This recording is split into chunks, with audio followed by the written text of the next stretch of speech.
Olá a todos, eu sou a professora Maria de Fátima e juntamente com o professor James Ski, que vocês já conheceram, né? E o professor Bruno Mintz, juntamente com uma equipe de professores, vamos acompanhá-los nesse período, nessa disciplina de Física Experimental, administrada de forma virtual. Tá? Então, começando, na aula passada, digamos assim, no experimento passado, que foi apresentado a vocês pelo professor James Ski, o que vocês fizeram foi medidas de comprimento, né, da grandeza comprimento, de alguma superfície, de um objeto na casa de vocês, uma mesa, um móvel, não sei. Cada um escolheu um, né? Então, vocês fizeram a medida de comprimento. E o professor James Ski apresentou para vocês uma forma de fazê-la, tomando todos os cuidados necessários para isso. E vocês já puderam perceber que existe uma limitação para se obter o valor verdadeiro da medida. Ou seja, vocês tinham uma limitação no próprio instrumento de medidas. E aquele experimento, um dos objetivos dele é esse, vocês perceberem que uma vez que vocês tenham um determinado instrumento de medida, não tem como ir além da precisão daquele instrumento de medida. Ou seja, ali foi um instrumento de medidas feito de forma rudimentar por vocês mesmos, mas mesmo que eu pegasse um instrumento de medida elaborado por uma fábrica que produz instrumentos de alta precisão para experimentos científicos, mesmo esses vão ter uma limitação. Eles são produzidos de modo a te dar uma garantia de que eles vão poder medir até uma certa precisão. Eu não tenho como obter uma precisão maior do que a precisão ao qual o meu instrumento que eu vou usar para fazer a medida está limitado.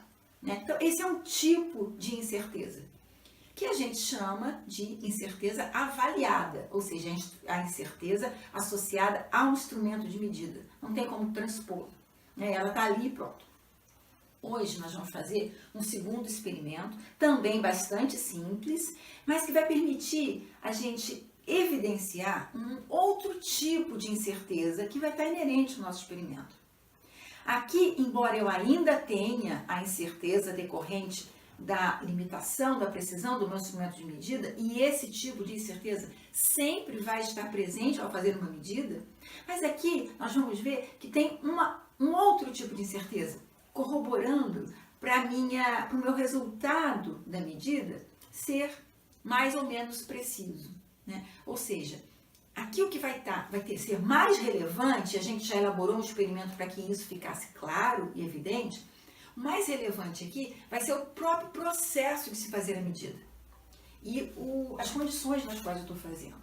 Né? Eu vou ter um instrumento de medida. O que nós vamos determinar hoje? Nós vamos determinar o tempo de queda de uma esfera. Tá? Para isso eu vou usar dois instrumentos de medida.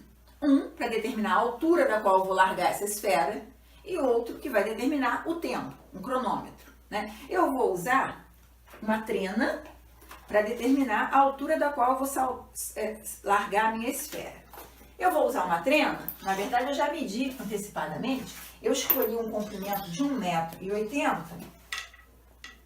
Eu gostaria que todos usassem o mesmo comprimento para facilitar depois a comparação dos resultados de um aluno com o outro e para facilitar os professores que vão analisar e avaliar o resultado de vocês. Né?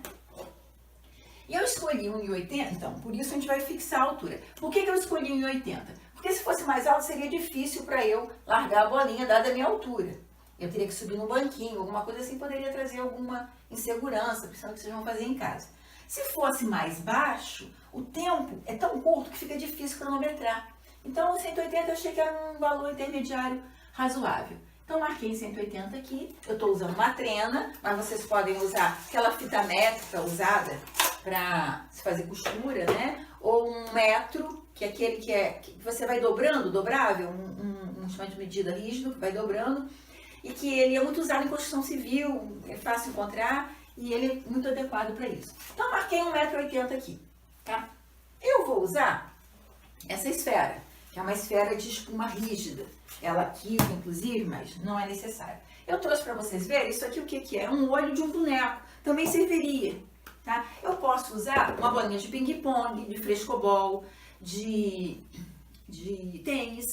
Posso usar uma pedrinha que tem um formato aproximadamente esférico, ou qualquer outro objeto com esse formato, tá? Eu posso fazer uma bolinha de papel alumínio, se eu quiser, tomando cuidado que se eu estiver fazendo a experiência no ambiente externo, eu posso ter ventos e aí o deslocamento do ar pode fazer com que a trajetória da bolinha seja desviada. E aí vai alterar o comprimento que eu estou medindo, ou seja, o percurso que ela vai fazer, para o qual eu estou tentando medir esse tempo de queda. Tá? Vou usar como medida, como instrumento de medida de tempo, um cronômetro que eu tenho aqui no meu celular. Eu tenho um celular Android. Então veja, aqui eu disparo, aqui eu travo e aqui eu zero. Cada celular tem um sistema, mas todos são muito parecidos. Observe que esse primeiro dígito representa os segundos. Aqui no segundo eu tenho os décimos de segundo e aqui os centésimos de segundo. Se eu tiver uma medida desse tipo aqui, isso aqui significa que eu tenho 64 centésimos de segundo, ou 0,64 segundos, tá? Então, eu vou usar um cronômetro como esse, vou zerar, e aí eu vou começar. Então, eu vou pegar essa esfera, eu vou usar essa que é maior, para vocês poderem ver melhor na filmagem, e eu vou largá-la dessa altura de 1,80 m, tá? Lembrando que a base da bolinha, ela que vai determinar, vai estar a uma altura de 1,80 m, porque é ela que vai tocar o chão. Portanto, dessa forma eu garanto que a bolinha vai percorrer uma distância de 1,80 m, tá? Então, eu largo a bolinha daqui, deixa eu colocar o meu cronômetro. Então, eu vou largar a bolinha daqui, ao largá-la eu disparo o cronômetro e travo quando ela chegar no chão. Eu obtive um tempo, nessa primeira medida, de 0,59 segundos ou 59 centésimos de segundo. É isso que eu vou anotar aqui.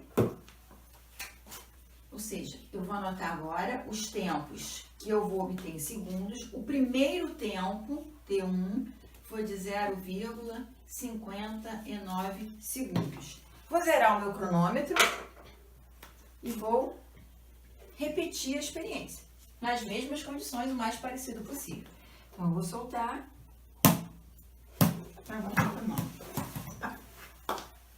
E obtive agora um tempo de 0,67 segundos.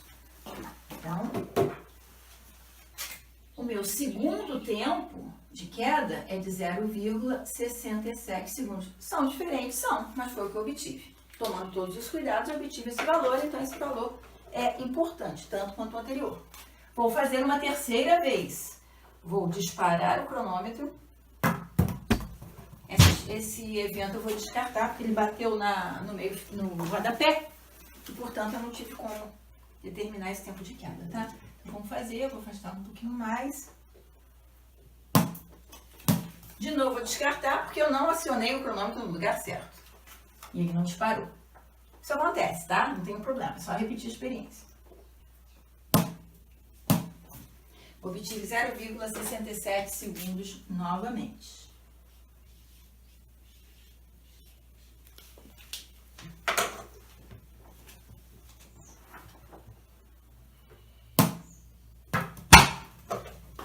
E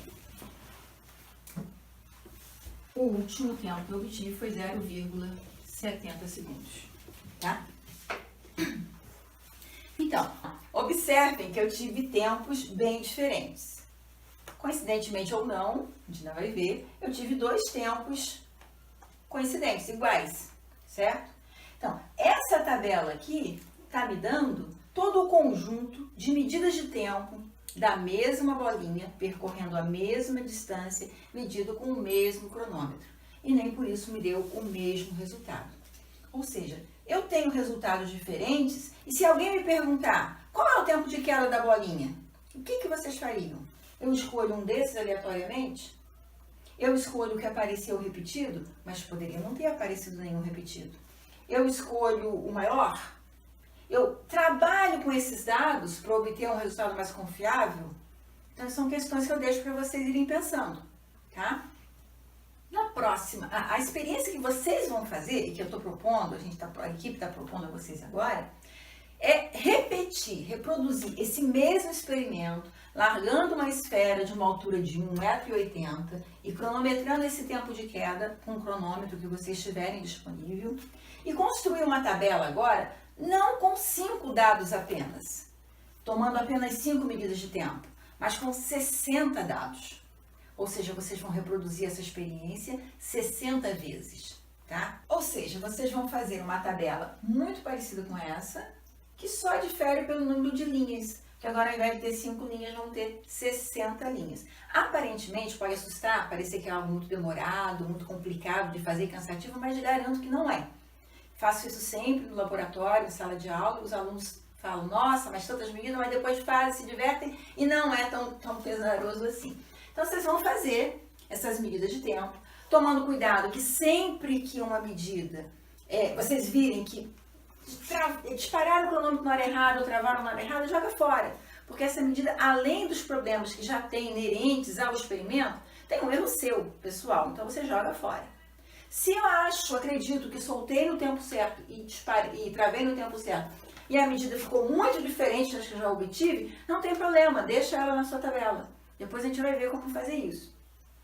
Então, uma vez construída essa tabela com 60 dados, 60 linhas, eu gostaria que vocês pensassem no seguinte: qual é o tempo de queda da bolinha ou da esfera que vocês usaram?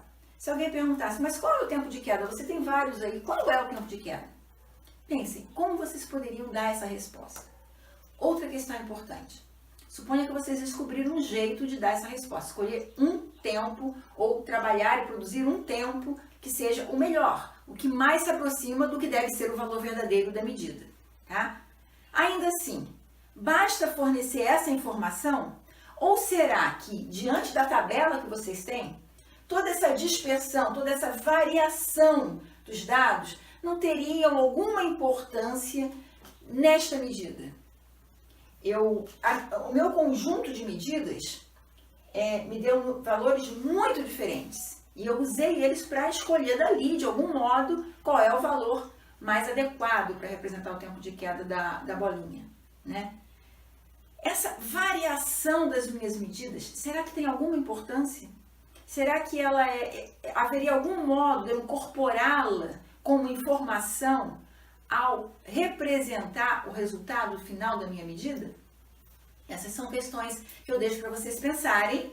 Então, o que eu proponho é que vocês façam o experimento agora, com base nesse exemplo que nós fizemos. Uma vez que vocês tenham gerado toda a tabela e refletido sobre essas questões, abram o segundo vídeo, a parte 2 desse experimento, porque lá nós vamos trabalhar todas essas ideias que vocês vão trazer, vão ter em mente, para a gente conseguir verificar qual a melhor forma de representar o resultado de uma medida a partir de uma amostra de medidas, ou de um conjunto de medidas, tá?